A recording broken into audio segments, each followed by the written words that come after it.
Buongiorno dallo stadio Battaglini di Rovigo, naturalmente con la fanfara dei bersaglieri che accoglie l'ingresso in campo della FMCZ Rugby Rovigo Delta per gara 2 di semifinale. La squadra delle Fiamme Oro Roma sono già sul tappeto erboso del Battaglini in maglia bianca, Cazzettoni, Cremisi. A commentarvi questa gara 2 di semifinale Alberto Guerrini e qui con me Massimiliano Ravalle. Buongiorno a tutti. Nella sfida tra queste due formazioni che tante polemiche ha suscitato in gara 1 e quindi andiamo a vedere l'ingaggio. Ora Vivarini è sulla posizione, tocca Bronzini, va in spinta Rovigo ed ecco che arriva un calcio di punizione per i rossoblù. Si sente in giornata, si sente di provare, appunto dipende da lui la scelta. E con questo calcio di punizione Stefan Basson raggiunge quota 1002 punti con la maglia del Rovigo in campionato. Le precedenti gestioni da parte di Viceré sono state infelici, anche questo è un pallone sporco, viene recuperato da Rovigo, tra l'altro che ha anche il vantaggio.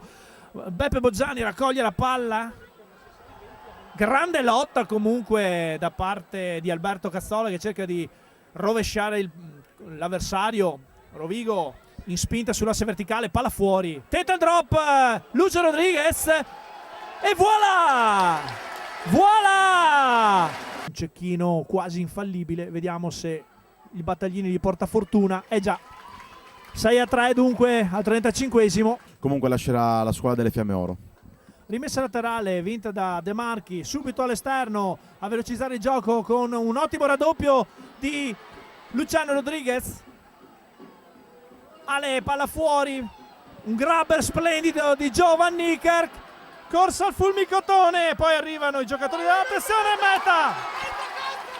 Stiamo a vedere, tra l'altro la cosa bella del tabellone luminoso del Battaglini è che lo stesso arbitro Vivarini potrebbe fare il TMO di se stesso perché lui stesso ha assistito. Vediamo cosa dice Dordolo Mauro, che è il television match officer.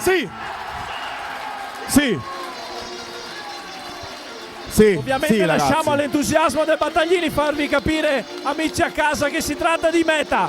La difesa delle Fiamme Oro, punteggio dunque con la meta di Ross McCann 11-3 in attesa della conversione da parte di Stefan Basson e non riesce la conversione, dunque alla conclusione del primo tempo Rovigo 11, Fiamme Oro 3. Aprono a destra ancora con il pacchetto degli avanti a pulire la rack, poi il pallone all'esterno, ancora arriva Bacchetti, ricacciato indietro. Sì, grande Denis Majstorovic che legge la difesa e mette in difficoltà Andrea Bacchetti. Provano a giocare all'esterno, la palla affidata a Carlo Canna che deborda, affida il pallone, poi un pallone non facile per Massaro. Arriva la difesa del Rovigo contro Raccaro di Gina, niente da fare. Sì. E una volta sui pick and go 5 metri devo dire che i ragazzi hanno una voglia di portare a casa questa partita impressionante. Grandi! E un pizzico di fortuna non guasta Nicola Benetti per le Fiamme Oro. E sbaglia! E quindi, per carità, non voglio che si confondano le idee, siamo fortemente critici sull'operato delle eterne arbitrali italiane che sono vergognose in queste gare 1 e 2 di semifinale, uno schifo. Comunque torniamo al rugby giocato, Matteo Ferro. Grande Matteo Ferro che si libera di 3 giocatori così facilmente. Poi il pallone a Bibi Quaglio che guadagna altri 2 metri, Rovigo scatenato a destra, Jovan Niekerk, Stefan Basson a largo per Majstorovic. Grande percussione verticale del trequarti centro Rodigino, palla dall'altro fronte, dentro Rohan. E l'arbitro Vivarini interrompe il gioco, comanda un fuorigioco della linea dei tre quarti. Non è molto chiaro, soprattutto è difficile, per carità, capire chi è in difficoltà in quel momento. Almeno così oggi è. Vince la Fiamme Oro questa rimessa laterale e va in spinta. Crolla il raggruppamento, mi sembra. No, sono ancora in piedi. Ottima percussione dei Fiamme Oro che avanzano, stanno per trovare l'abbrivo giusto per andare in meta. E poi Vivarini è costretto a chiamare il TMO. Il punteggio è 17-3, vediamo un po'. Assegna la meta.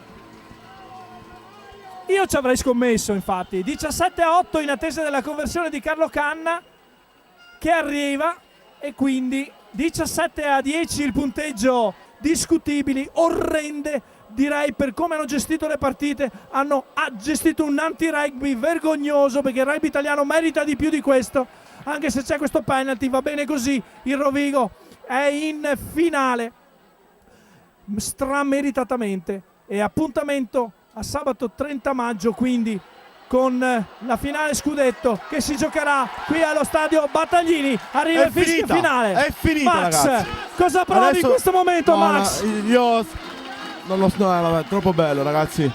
È troppo bello perché ho l'opportunità di giocare ancora una partita. E questo è quello che mi premeva, cioè non potevo finire la mia carriera a Rovigo così, quindi sono contento di avere l'opportunità di poter giocare ancora un'altra partita.